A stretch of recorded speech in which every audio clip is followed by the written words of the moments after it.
Hello and welcome back to Mikey's Flightdeck. Today it will be huge. I will show you how you can build this full-size MCP for your Boeing 737 cockpit, including a self-returning auto throttle switch.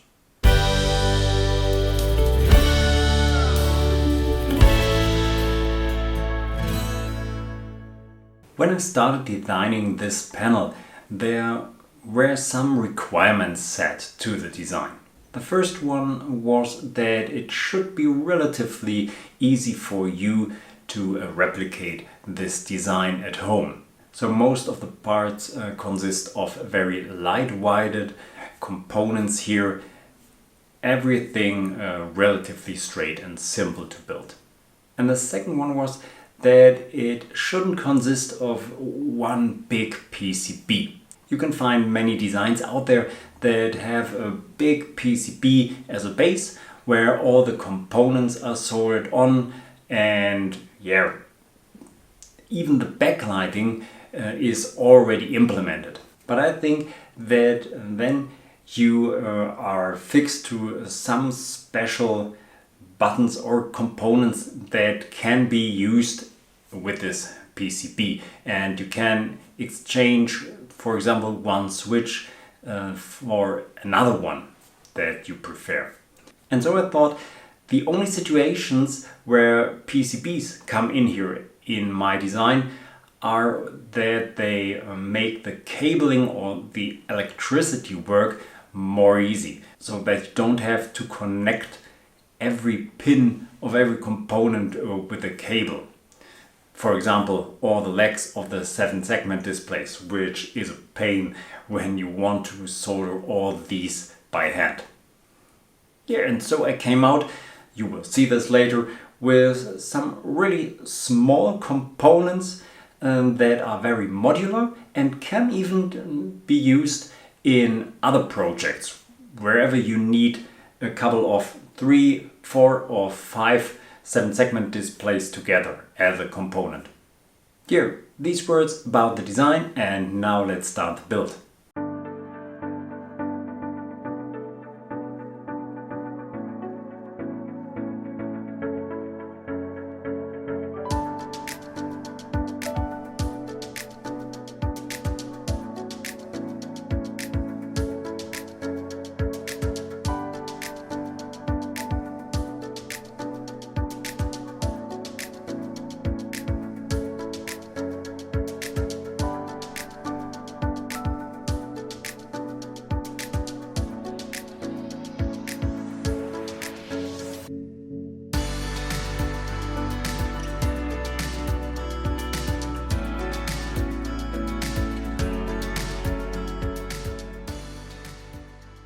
There are some holes here that have to be countersunk from you to hide screws underneath the middle and the top panel here. And to make clear which holes have to be countersunk, I have made such a drawing here, which you can find in the download package.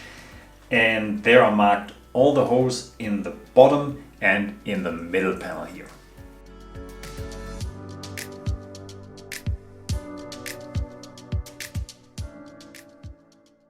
I have arranged all the needed switches and encoders here so that you know where every switch has to go later and what we need. We have here 2 rotary encoders for the curves, 1 encoder for the speed and 1 for the altitude, and also 1 is needed here for the vertical speed. There will be needed 2 small on-off switches for the flight directors, and I have used 2 special switches here for the autopilot shutoff bar.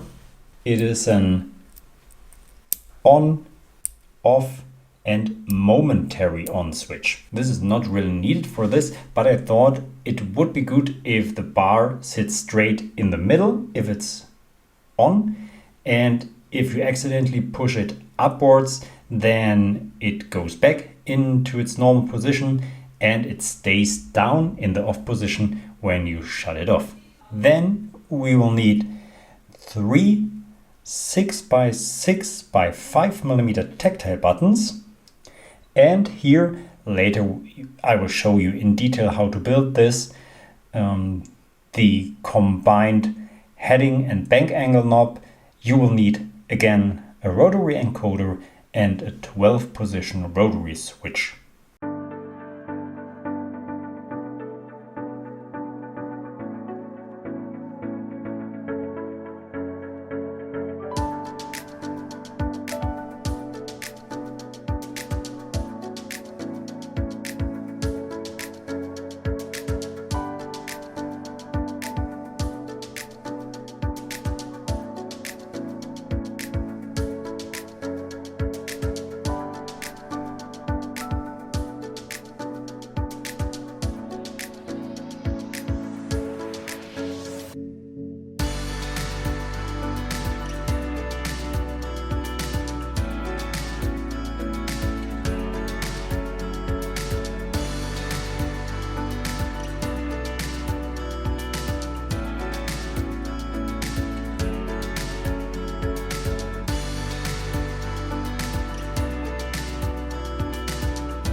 The 7-segment displays shouldn't be visible when they are off, and I have covered those segments in my pedestal panels with some kind of smoked acrylic glass.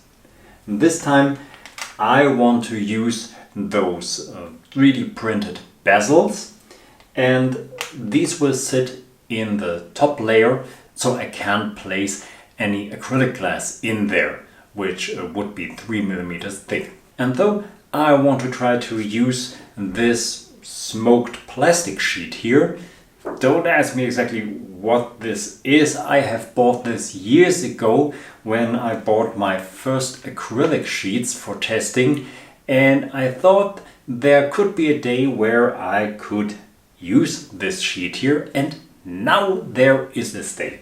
When I cover these 7-segment displays with this sheet, then they are still very good visible.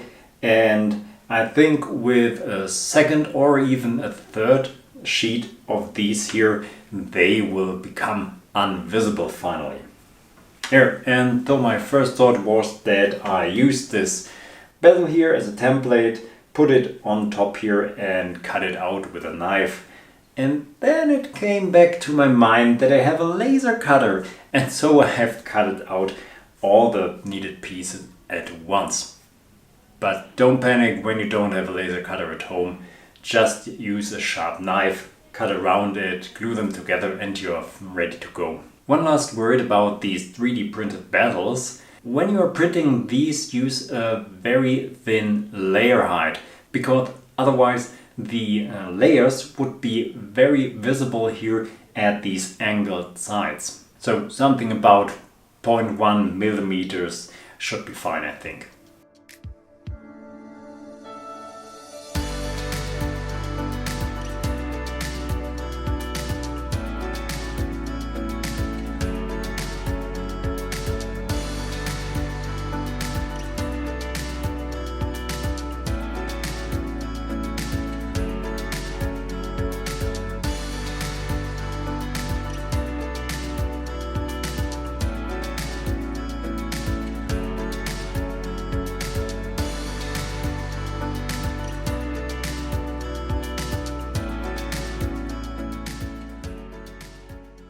One key element of this panel, and I think the element that held me back of building this panel for such a long time, is the auto throttle switch. There are different versions out there in the web, and I think none of them is really easy to build. Let's explain the behavior of this switch. It's an on-off switch, and when you move it up, which is the on position, then if the plane is in the correct condition, then it is held in this position, and it can fall back to the off position. I think in the rear plane it is made with some kind of electronic magnet which holds the switch in the on position, and when the magnet goes off, then the switch falls back into the off position. And some designs are copying this really good with an electronic magnet, but most of them need a different voltage, 24 volts for example, which I'm not using in my cockpit here. And the other thing is, during the whole flight this magnet is powered, and I don't really want a device with such a voltage that is powered for such a long time. And so my goal was to build this item with a servo motor.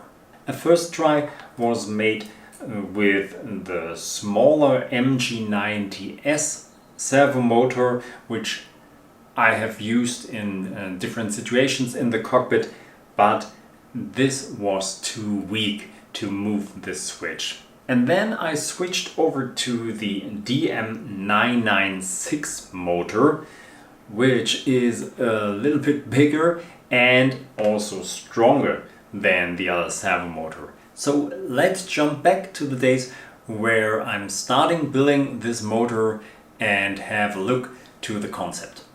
Here I have a normal big on-off switch. Here is the plastic part down there and a metal part on top. And this is held with a latch here on both sides. And I will try to loosen this here. I just bend the metal parts up. Yep, this works well. And I think there it already comes off.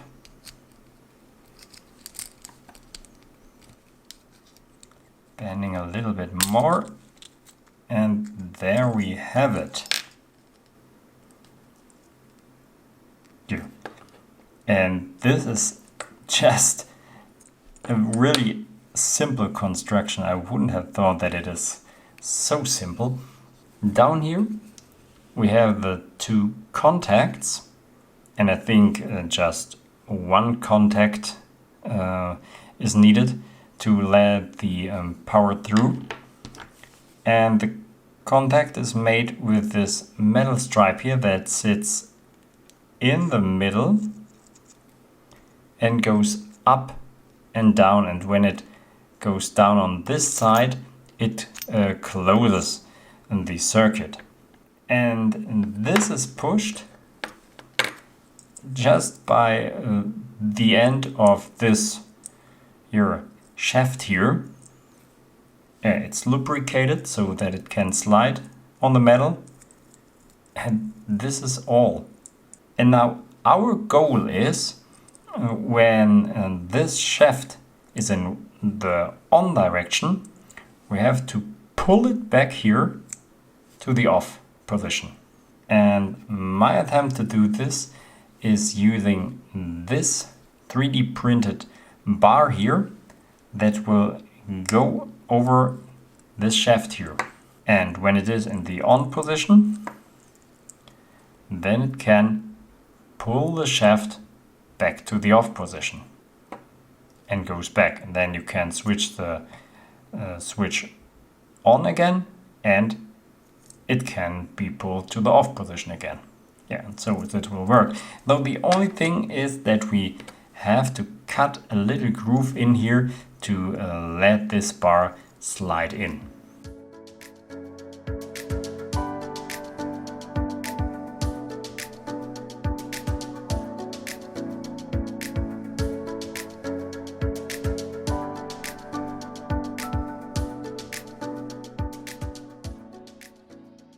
And let's assume now we bring it into the on position.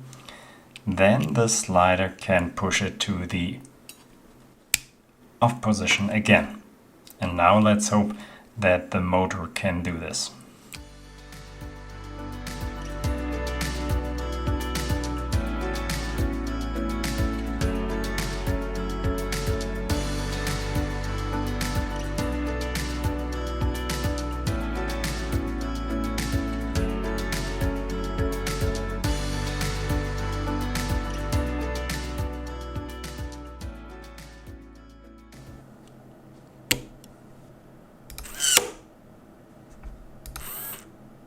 You have seen the design works really, but when you are watching how the motor is moving this bar and how the bar behaves, it is bending, then I thought there could be some more improvements to this bar.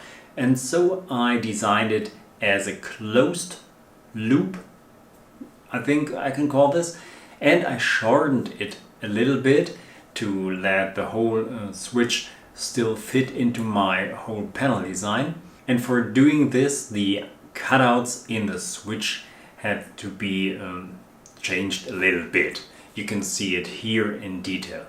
One additional advice, I have cut away a little bit too much. You only need to make the cutout bigger to the side of the switch where the motor sits.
You know these types of buttons already from the MIP panel, but this time with a divided chamber here.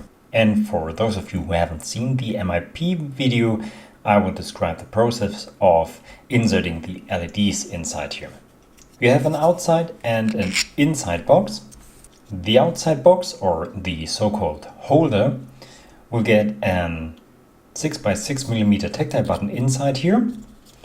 So this can be reached and connected from the outside here. And the inside should be orientated so that these big holes here are orientated to the right. These are there so that you can remove the labels later when they are in. On the bottom, there will be inserted a green and on the top a warm white LED. And when you have inserted these, they should build a shared ground connection on the left side here, and the two anodes will be on the right side. And when you then insert it into the holder again, then the bigger holes in the holder should be orientated like this, so that up left there can go out the cable for the ground connection, and on the right the two cables for the anodes.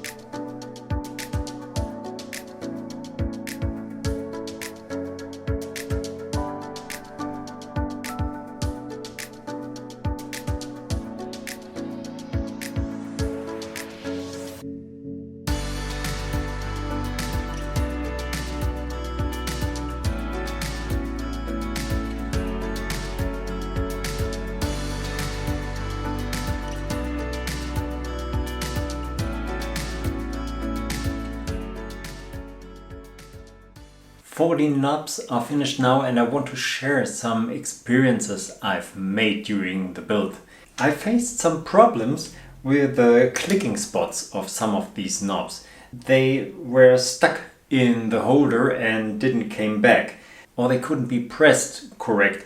Something didn't feel right. And it took me a while to find out what was wrong, and this was the hot glue that I've used to fix the legs of the LEDs. There isn't much space between the insert and the holder, and when the drop of hot glue is too big, then the insert can't get deep enough into the holder and can't be pressed correctly.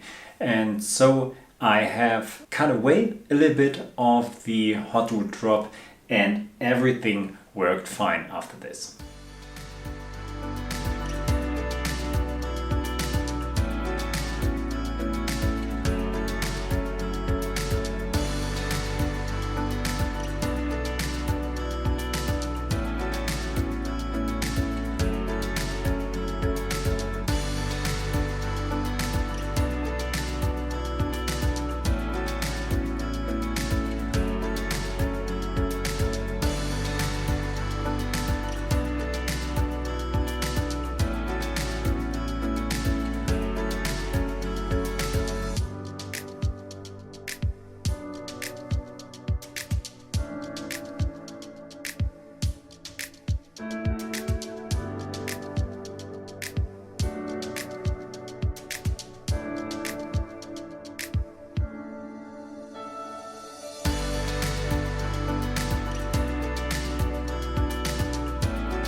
There are several reasons why you need an enclosure for this kind of panel.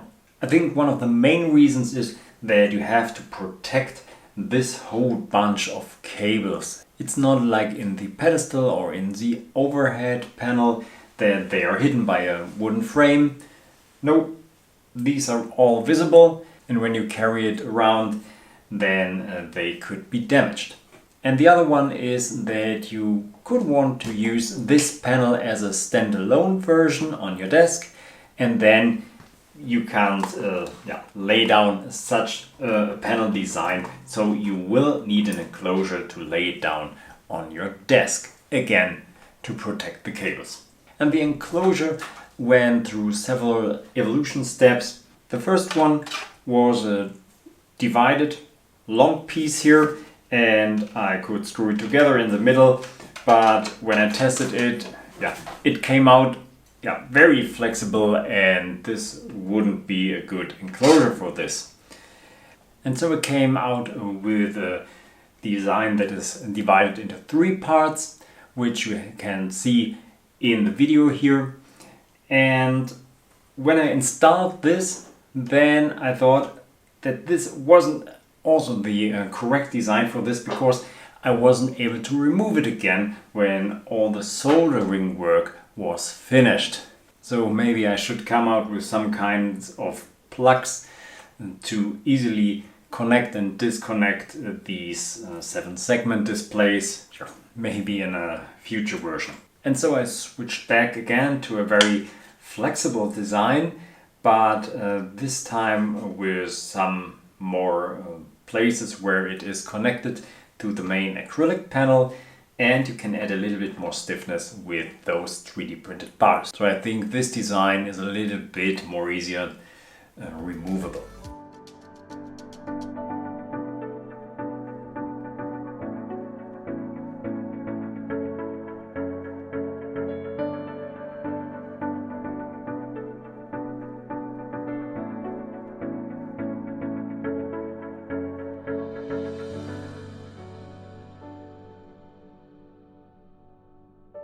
Yes, and here it is, fully assembled. A very huge project, of course, but also very satisfying when you sit in front of this beast and see what you have done finally. I've made some changes to the design, especially here for the enclosure. I have extended it a little bit to the back so that you have more room for the whole cabling. And yes, the cabling work, the soldering is a lot here for this panel. And I will go into more details about this in the following configuration video.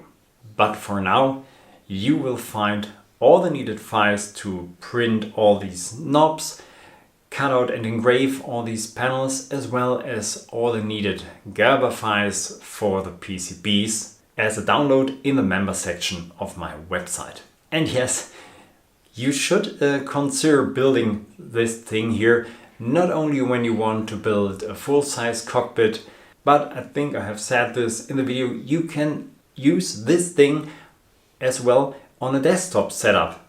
Place it in front of your monitor and use it when you are simulating at a PC, for example. Now there's some more configuration work to do in ProSim and MobiFlight. And if you don't want to miss this upcoming episode, then subscribe to my channel to stay informed about any upcoming new video from me. And I hope we'll see us soon back on the flight deck.